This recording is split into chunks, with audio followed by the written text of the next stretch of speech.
नमस्कार दोस्तों, मेरा नाम है राहुल मौर्य और स्वागत है आपका टॉप 1000 करंट अफेयर सीरीज में, जहां पर हम कवर करने वाले हैं 1000 सबसे महत्वपूर्ण करंट अफेयर के टॉपिक्स को, जो आईएएस और पीसीएस दोनों परीक्षाओं के लिए समान रूप से महत्वपूर्ण हैं। दोस्तों, यह इस सीरीज का 10वां पार्ट है। यदि इसके पहले के पार्ट अभी तक आपने नहीं देखे हैं तो जल्दी से प्लेलिस्ट में जाकर देख लीजिए। और इसके अतिरिक्त यदि इस चैनल पर मिलने वाली किसी भी प्रकार की पीडीएफ की जानकारी आपको चाहिए तो नीचे कमेंट बॉक्स के पहले कमेंट में जो लिंक दिया हुआ है उस पर क्लिक करके आपको सारी जानकारी प्राप्त हो जाएगी। तो आइए देखते हैं आज के जो महत्वपूर्ण टॉपिक हैं उनसे संबंधित जो इम्पोर्टेंट प्रश्न मैंने तैयार किए हैं वो देख लीजिए और इनके जवाब आपको कमेंट बॉक्स में देने हैं। जो भी जवाब सही होंगे मैं उन्हें हार्ट दे दूंगा ताकि आपको पता चल सके। तो आइए देखते हैं पहला प्रश्न क्या है। पहला प्रश्न है ITU2 शिखर सम्मेलन। ITU2 शिखर सम्मेलन में कौन से देश शामिल नहीं है? यूएसए, इजराइल, इंडिया या जापान? देखते हैं अगला प्रश्न क्या है। अगला प्रश्न है हाल ही में चर्चा में रहा नॉर्ड स्ट्रीम 2 क्या है? बड़ा चर्चा में रहा है यह शब्द नॉर्ड स्ट्रीम 2। तो ये एक युद्धाभ्यास है, ये एक महासागरीय धारा है, गैस पाइपलाइन है या एक तारों की श्रृंखला है? नॉर्ड स्ट्रीम 2 ये क्या है? आप कमेंट बॉक्स में जल्दी से बताइए। बढ़ते हैं अगले टॉपिक की ओर और अगला प्रश्न की ओर। अगला प्रश्न है केंद्र सरकार द्वारा गठित जी रोहिणी आयोग का संबंध किससे है? सामान्य वर्ग से, अन्य पिछड़ा वर्ग से, अनुसूचित जाति से या अनुसूचित जनजाति से? अगला प्रश्न देखते हैं। अगला प्रश्न है गुलाबी मीनाकारी। गुलाबी मीनाकारी उत्तर प्रदेश के किस जिले का जीआई टैग प्राप्त एक कला रूप है? गोरखपुर का, सिद्धार्थनगर का, वाराणसी का या फिर मेरठ का? तो अपना जवाब कमेंट बॉक्स में दीजिए। मिलते हैं देखते हैं अगला टॉपिक। अगला टॉपिक है 14वां ब्रिक्स शिखर सम्मेलन। इसकी मेजबानी किस देश द्वारा की गई है? चीन के द्वारा, ब्राजील के द्वारा, भारत के द्वारा या दक्षिण अफ्रीका के द्वारा? ये 5 प्रश्न बहुत इंपॉर्टेंट प्रश्न है। ऐसे ही सवाल यूपी पीसीएस में सीधे सीधे करंट अफेयर से पूछे जाते हैं, इसलिए इनके जवाब आपको जरूर देने हैं। यदि आपको जवाब नहीं आ रहे हैं तो पूरा वीडियो एक बार देख लीजिए, आपको सारे जवाब पता चल जाएंगे। तो देखते हैं आज के जो महत्वपूर्ण टॉपिक क्या क्या है। पहला टॉपिक है ITU2 शिखर सम्मेलन। क्या है? ITU2 शिखर सम्मेलन। हुआ यह है कि 14 जुलाई 2022 को पहले भारत, इजराइल, अमेरिका और यूएई का वर्चुअल शिखर सम्मेलन आयोजित किया गया। कौन कौन से देश हैं ITU2 में? भारत है, इजराइल है, अमेरिका है और यूएई है। मैंने इस पे सवाल पूछा था तो इसमें यूएई शामिल है, जापान नहीं है। ठीक है, तो इस नए समूह को ITU2 कहा गया है। आई मतलब 2 बार आई है और 2 बार यू है, तो 2 बार आई में इंडिया और इजराइल और 2 बार यूएसए और यूएई। इस जिसमें I2 का तात्पर्य है इंडिया इजराइल और U2 का तात्पर्य है अमेरिका और यूनाइटेड अरब अमीरात। तो इसमें क्या हुआ है कि इसे पश्चिम एशिया का क्वाड भी कहा जाता है। क्या कहा जाता है? पश्चिम एशिया का क्वाड भी कहा जाता है। इसका गठन अक्टूबर 2021 में अब्राहम एकॉर्ड के बाद समुद्री सुरक्षा, आधारभूत संरचना और परिवहन से संबंधित मुद्दों को संबोधित करने के लिए किया गया था। अब्राहम एकॉर्ड क्या है? अब्राहम एकॉर्ड है कि कुछ जो अरब कंट्रीज हैं और इजराइल, इनके बीच में जो समझौता हुआ है उसे अब्राहम एकॉर्ड कहते हैं। उसके बाद ये ITU2 का गठन किया गया था। अब्राहम समझौता जो है इजराइल और अरब देशों के बीच पिछले 26 वर्षों में पहला शांति समझौता है, मैंने आपको पहले बता दिया। इसके अतिरिक्त इस सम्मेलन में यूएई ने भारत में फूड पार्क विकसित करने के लिए 16,000 करोड़ रुपए के निवेश की घोषणा की है। नरेंद्र मोदी ने यानी हमारे प्रधानमंत्री ने इस सम्मेलन में समूह ऊर्जा सुरक्षा, खाद्य सुरक्षा और आर्थिक विकास के क्षेत्र में अहम योगदान देने की बात कही है। इस सम्मेलन का उद्देश्य दुनिया के सामने मौजूद सबसे बड़ी चुनौतियों से निपटने के लिए हमारे समाज की जीवंतता और उद्यमशीलता का उपयोग करना है, ताकि जल, ऊर्जा, परिवहन, अंतरिक्ष, स्वास्थ्य और खाद्य सुरक्षा के क्षेत्र में संयुक्त निवेश और नई पहल पर ध्यान केंद्रित किया जा सके। तो आपने ITU2 का उद्देश्य जान लिया और इसमें कौन कौन से देश शामिल हैं, यही सबसे मोस्ट इंपॉर्टेंट बात है। चलिए बढ़ते हैं अगले टॉपिक की ओर। अगला टॉपिक है नॉर्ड स्ट्रीम 2। नॉर्ड स्ट्रीम 2 क्या है? नॉर्ड स्ट्रीम 2 एक गैस पाइपलाइन है। मैंने इस पे सवाल पूछा था तो आपको पता होना चाहिए। नॉर्ड स्ट्रीम 2 बहुत ही चर्चा में रहा है और ये गैस पाइपलाइन है।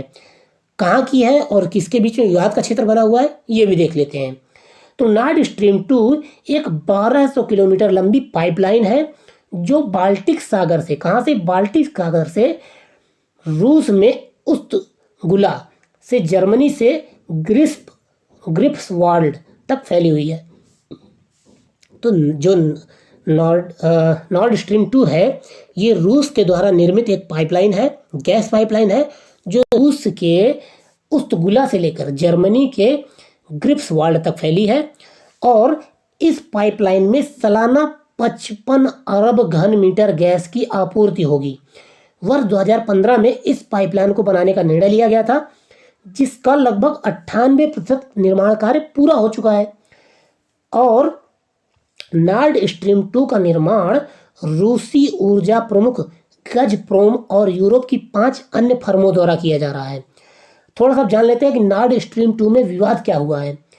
विवाद ये हुआ है कि अमेरिका नॉर्ड स्ट्रीम 2 पाइपलाइन का बहुत बड़ा आलोचक है। क्यों? क्योंकि अमेरिका रूस का जी दुश्मन है और उसका मानना है कि इस पाइपलाइन से प्राकृतिक गैस के लिए रूस पर यूरोप की निर्भरता बढ़ जाएगी, जिससे रूस की ताकत बढ़ेगी और वर्तमान में यूरोपीय संघ के सदस्य प्राकृतिक गैस के लिए अपनी 40% आवश्यकताओं हेतु रूस पर निर्भर है। आप अच्छी तरह जानते हैं कि यूरोप में कितनी ठंड पड़ती है और वहाँ पर ठंड से बचने के लिए गैस जलाकर हीटिंग प्रोसेस की जाती है, घरों को गर्म रखा जाता है और ये गैस रूस से आती है।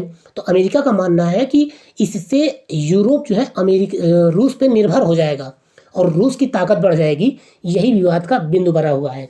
तो आपने जाना नॉर्ड स्ट्रीम 2 के बारे में। आइए बढ़ते हैं अगले टॉपिक की ओर। अगला टॉपिक है रोहिणी आयोग, जी रोहिणी आयोग।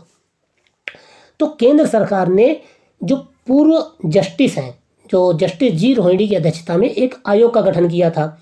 यह आयोग ओबीसी यानी अन्य पिछड़ा वर्ग के उपवर्गीकरण का कार्य पूरा करने के लिए इसको गठित किया गया था। तो मैंने इस पर सवाल पूछा था, किससे संबंधित है ये? ओबीसी से संबंधित है और ये ओबीसी में उपवर्गीकरण के कार्य के लिए गठित की गई थी। तो इसमें क्या बात बहुत इंपॉर्टेंट है? इंपॉर्टेंट बात यह है कि जो रोहिणी आयोग है इसका गठन अक्टूबर 2017 में संविधान के अनुच्छेद 340 के तहत ओबीसी जातियों के उपवर्गीकरण के लिए किया गया था, ताकि केंद्र सरकार की नौकरियों और शैक्षिक संस्थाओं में अवसरों का अधिक समान वितरण सुनिश्चित किया जा सके। इस आयोग के पास ओबीसी उपवर्गीकरण के साथ ही ओबीसी की जातियों के नाम ठीक करने का भी जिम्मा है। यानी कि ये काम क्या क्या काम करेगी? ये जो गठित की गई है आयोग, ये ओबीसी का उपवर्गीकरण करेगी और साथ ही ओबीसी की जो जातियां हैं उनका नाम भी ठीक करेगी। और उल्लेखनीय है कि भारतीय संविधान के अनुच्छेद 340 के तहत भारत के जो राष्ट्रपति हैं वो सामाजिक और शैक्षणिक दृष्टि से पिछड़े वर्गों की दशाओं की जांच करने तथा उनकी दशा में सुधार करने से संबंधित सिफारिश प्रदान करने के लिए एक आदेश के माध्यम से आयोग की नियुक्ति या गठन कर सकते हैं। यह अनुच्छेद 340 कहता है।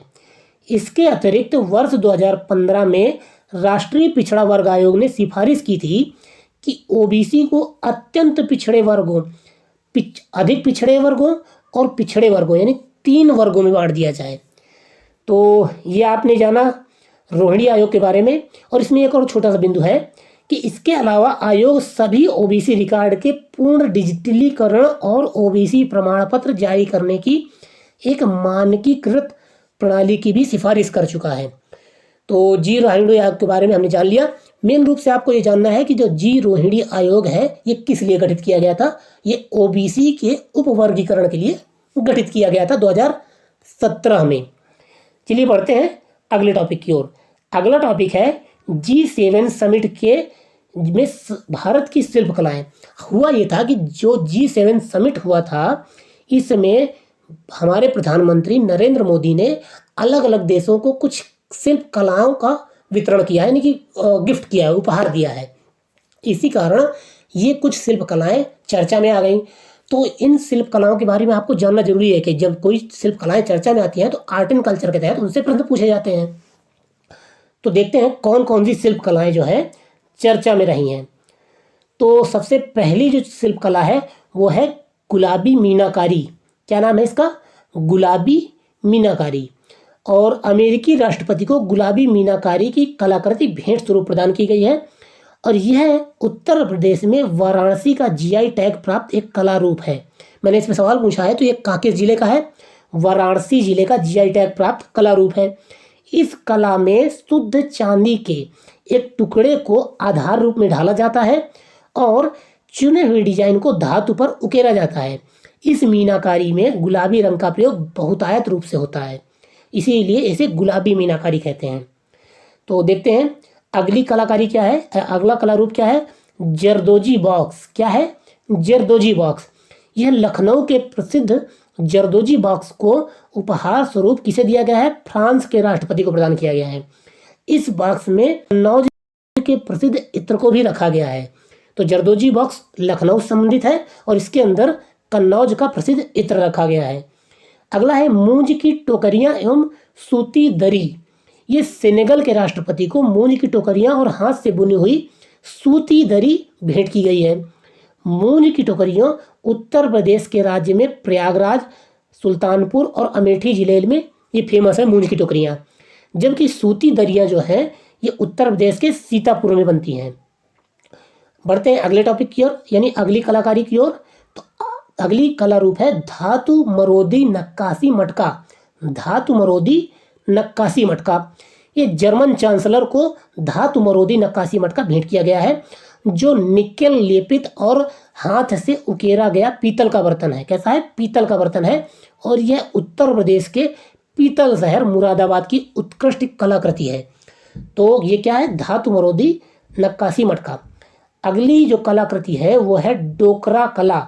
क्या है? डोकरा कला। डोकरा कला क्या है? ये अर्जेंटीना के राष्ट्रपति को भेंट किया गया है और ये छत्तीसगढ़ की एक कलाकृति है। Nandi the meditative bull, Nandi the meditative bull की मूर्ति, जबकि दक्षिण अफ्रीका के राष्ट्रपति को रामायण विषय पर आधारित कलाकृति भेंट की गई है। ये दोनों कलाकृतियां डोकरा कला पर आधारित हैं और अलाव धातु की ढलाई का कला है। जो डोकरा कला है ये छत्तीसगढ़ और आसपास के जो राज्य हैं वहाँ पर बनती है और ये अलाव धातु की ढलाई कला है जो लुप्त मोम तकनीक से बनाई जाती है। और लुप्त मोम तकनीक के बारे में आप हड़प्पा सभ्यता में पढ़ चुके हैं। जो कांस्य से नर्तकी की मूर्ति पाई गई थी वो भी लुप्त मोम कला तकनीक से बनाई गई थी। तो ये डोकरा कला के बारे में आपने जान लिया। चलिए बढ़ते हैं अगले टॉपिक की ओर। अगला टॉपिक है निक्षय पोषण योजना। क्या है? निक्षय पोषण योजना। ये जो टॉपिक है ये टीबी रोग से संबंधित है। तो क्या है टीबी रोग से संबंधित इस टॉपिक में? ये जो टॉपिक है इसमें कहा गया कि केवल 2/3 तपेदिक यानी टीबी से पीड़ित लोग केंद्र सरकार की एकमात्र पोषण सहायता योजना निक्षय पोषण योजना से लाभान्वित हुए हैं। यानी निक्षय पोषण योजना जो चलाई गई थी टीबी रोगियों के लिए, उससे केवल 1/3 टीबी रोगी ही लाभान्वित हो रहे हैं। बाकी लोगों को इसकी ना तो जानकारी है और ना ही उन तक लाभ पहुंच पा रहा है। तो क्या है निक्षय पोषण योजना? टीबी रोगियों को पोषण संबंधी सहायता प्रदान करने के लिए अप्रैल 2018 में चलाई गई थी। ये बहुत महत्वपूर्ण है। कब चलाई गई थी? अप्रैल 2018 में।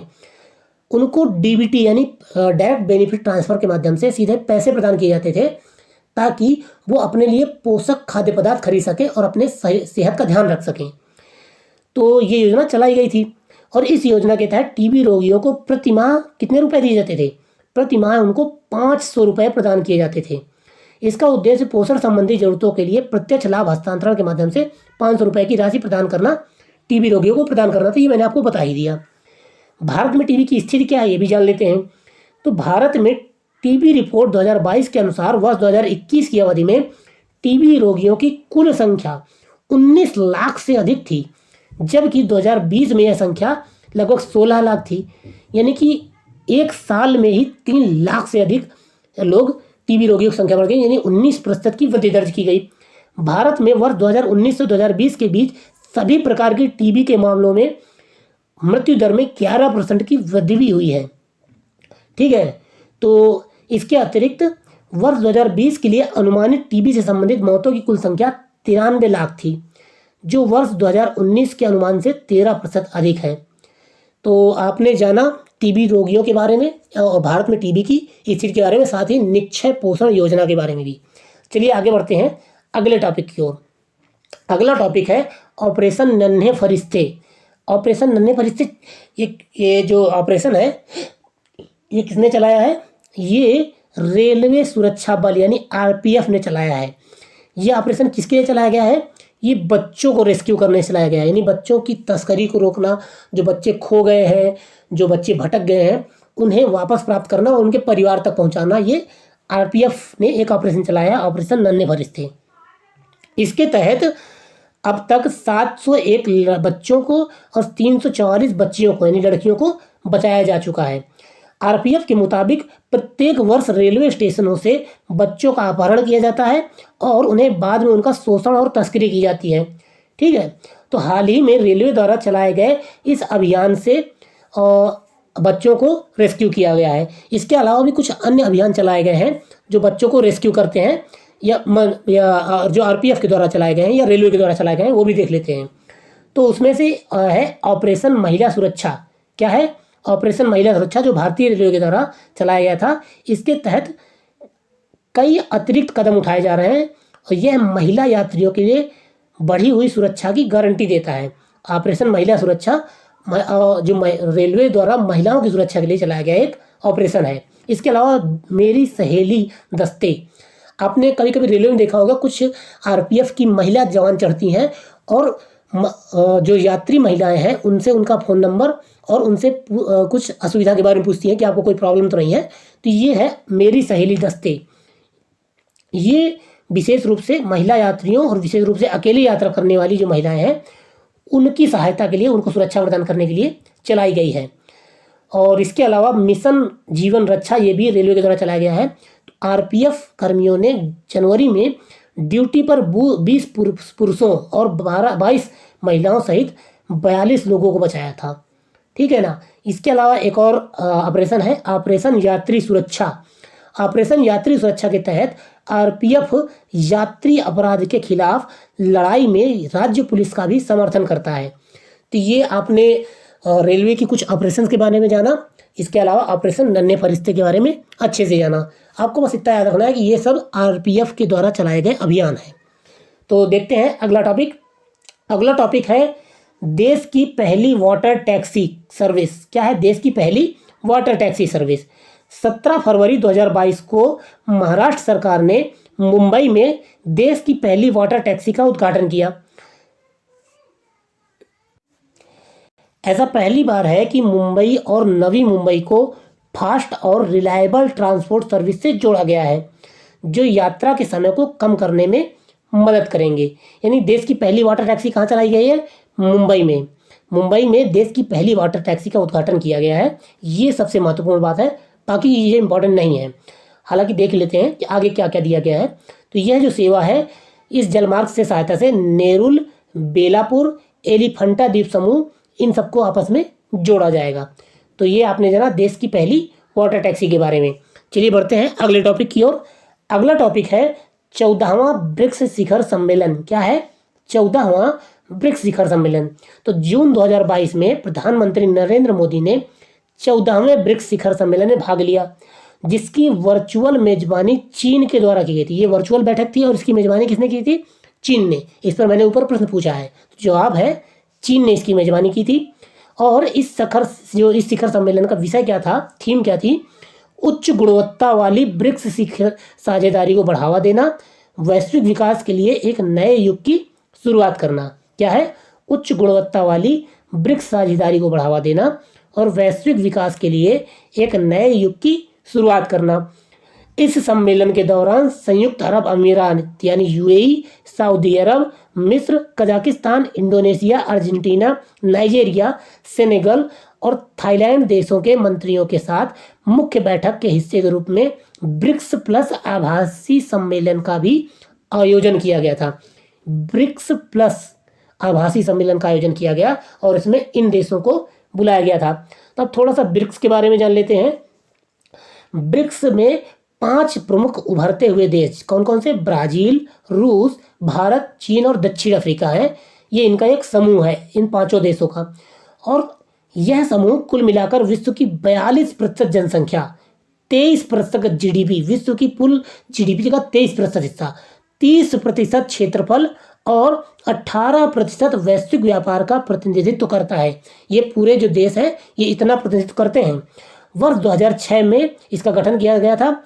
ब्रिक्स देशों द्वारा वार्ता आरंभ की गई थी, यानी वार्ता 2006 में आरंभ हो गई थी और 2009 में इसमें पहली इनकी बैठक हुई थी। और 2011 में अफ्रीका शामिल हो गया था, दक्षिण अफ्रीका शामिल हो गया था, जिससे इसका नाम ब्रिक्स हो गया था। और 2014 में ब्राजील के फोर्टालोजा में छठवां ब्रिक्स सम्मेलन 2014 में ब्राजील में हुआ था। और उसमें न्यू डेवलपमेंट बैंक, ब्रिक्स का एक बैंक है न्यू डेवलपमेंट बैंक, इसका गठन हुआ था। तो आपने ब्रिक्स के बारे में जाना, कब गठन हुआ, और न्यू डेवलपमेंट बैंक कब बना 2014 में, ये भी आपने जाना। चलिए आगे बढ़ते हैं अगले टॉपिक की ओर। अगला टॉपिक है सौर ऊर्जा में राजस्थान का प्रथम स्थान प्राप्त हुआ है। सौर ऊर्जा के बारे में थोड़ा सा जानकारी लेते हैं। फरवरी 2022 में 10,506 मेगावाट सौर ऊर्जा क्षमता विकसित करने के साथ ही राजस्थान ने सौर ऊर्जा क्षमता विकसित करने के क्षेत्र में प्रथम स्थान हासिल किया है।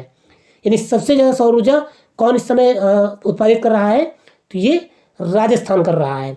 इससे पहले शायद तमिलनाडु आगे था, लेकिन अब राजस्थान है। यह रिपोर्ट केंद्रीय नवीकरणीय ऊर्जा मंत्रालय द्वारा जारी की गई है। जिसके अनुसार वर्तमान में भारत में 49,346 मेगावाट सौर ऊर्जा विकसित की जा रही है और 1,534 मेगावाट क्षमता के साथ कर्नाटक दूसरे और 6,309 मेगावाट के साथ गुजरात तीसरे स्थान पर है। सौर ऊर्जा के मामले में सबसे ऊपर राजस्थान है, फिर कर्नाटक है और फिर गुजरात है तीसरे नंबर पर। आगे क्या है? तो आपने ये सौर ऊर्जा में कौन कौन सा राज्य आगे है ये आपने जाना। देखते हैं अगला टॉपिक। अगला टॉपिक है हर घर तिरंगा अभियान। क्या है हर घर तिरंगा अभियान? बहुत चर्चा में रहा है, खूब इस पे बातें हुई और इसको सब लोगों ने सेलिब्रेट किया, हर घर में तिरंगा फहराया गया। तो जान लेते हैं इसमें क्या हुआ था। हाल ही में आज़ादी के अमृत महोत्सव के उपलक्ष्य में पीएम मोदी ने हर घर तिरंगा अभियान की घोषणा की। आज़ादी के अमृत महोत्सव के तहत 13 से 15 अगस्त 2022 तक स्पेशल मूवमेंट लोगों को आपस में जोड़ने के लिए हर घर तिरंगा अभियान का आयोजन किया गया। इस अभियान को सफल बनाने हेतु भारतीय ध्वज संहिता में संशोधन भी किया गया था। मैं आपको बता दूं कि इसके पहले जो भारतीय ध्वज संहिता थी उसमें कुछ ऐसे प्रावधान थे जिसके तहत आप किसी अन्य जो प्लास्टिक का झंडा या किसी भी अन्य प्रकार के उत्पाद का झंडा फहरा नहीं सकते थे। आप रात को झंडा नहीं फहरा सकते थे, आप अपने घर में झंडा नहीं फहरा सकते थे। तो कुछ विशेष नियम थे। तो इन नियमों को बदलने के लिए राष्ट्रीय ध्वज संहिता है 2002 उसमें संशोधन किया गया और नई राष्ट्रीय ध्वज संहिता जारी की गई। तो सबसे पहले हम राष्ट्रीय ध्वज संहिता 2002 के बारे में जानेंगे। तो जो भारतीय झंडा संहिता है 2002 26 जनवरी 2002 को लागू की गई थी और इसमें मेन बातें क्या थी? इसके तहत भारतीय ध्वज जो झंडा संहिता है को 3 भागों में बांटा गया था। पहले भाग में राष्ट्रीय ध्वज का सामान्य विवरण शामिल था। दूसरे भाग में आम लोगों, शैक्षिक संस्थाओं और निजी संगठनों के लिए झंडा फहराए जाने से संबंधित दिशा निर्देश दिए गए थे। और संहिता के तीसरे भाग में राज्य और केंद्र सरकार उनके संगठनों के लिए दिशा निर्देश दिए गए थे। इसके अलावा संहिता में यह भी उल्लेख किया गया कि तिरंगे का इस्तेमाल व्यावसायिक उद्देश्यों के लिए नहीं किया जा सकता था और ध्वज का उपयोग किसी उत्सव के रूप में या किसी भी तरह सजावट के प्रयोजन के लिए नहीं किया जा सकता था। यही नहीं, अगर कहीं आधिकारिक प्रदर्शन होना है तो केवल भारतीय मानक ब्यूरो के निर्देशिक विनिर्देशों के अनुसार ही चिन्हित झंडे ही इस्तेमाल किए जाएंगे, अतिरिक्त कोई दूसरा झंडा इस्तेमाल नहीं किया जाएगा। लेकिन इन सभी नियमों में परिवर्तन करके भारतीय ध्वज संहिता 2021 बनाई गई है और 2021 के आदेश के जरिए भारत ध्वज संहिता 2002 को संशोधित करके राष्ट्रीय ध्वज जो है हाथ से काते हाथे बुने गए या मशीन से बने, यानी पहले सिर्फ हाथ से काते बुने गए ध्वज से वही मान्य थे, अब मशीन से बनाए गए ध्वज भी मान्य है। इसके अतिरिक्त कपास से पहले मान्य थे, अब कपास के अतिरिक्त पॉलिस्टर, ऊन, रेशम आदि के जो झंडे हैं वो भी मान्य हैं, और संशोधन करके पॉलिस्टर और मशीन के झंडे भी अनुमति दे दी गई है। इसके बाद 20 जुलाई 2022 को एक अन्य संशोधन के तहत केंद्र ने राष्ट्रीय ध्वज को दिन के साथ रात में भी फहराने की अनुमति प्रदान कर दी है, और किसी भी खुले स्थान पर किसी के घर पर भी झंडा फहराया जा सकता है। इसके पहले नियमों के अनुसार तिरंगा केवल सूर्योदय से सूर्यास्त के बीच ही फहराने का नियम था। तो इसके तहत हमने जाना कि जो राष्ट्रीय ध्वज संहिता में क्या क्या परिवर्तन किए गए, और हर घर तिरंगा अभियान के बारे में हमने जाना। तो ये थे आज के 10 मोस्ट इम्पॉर्टेंट टॉपिक, और ये अब मिलते हैं अगले टॉपिक में या अगले पार्ट में। धन्यवाद।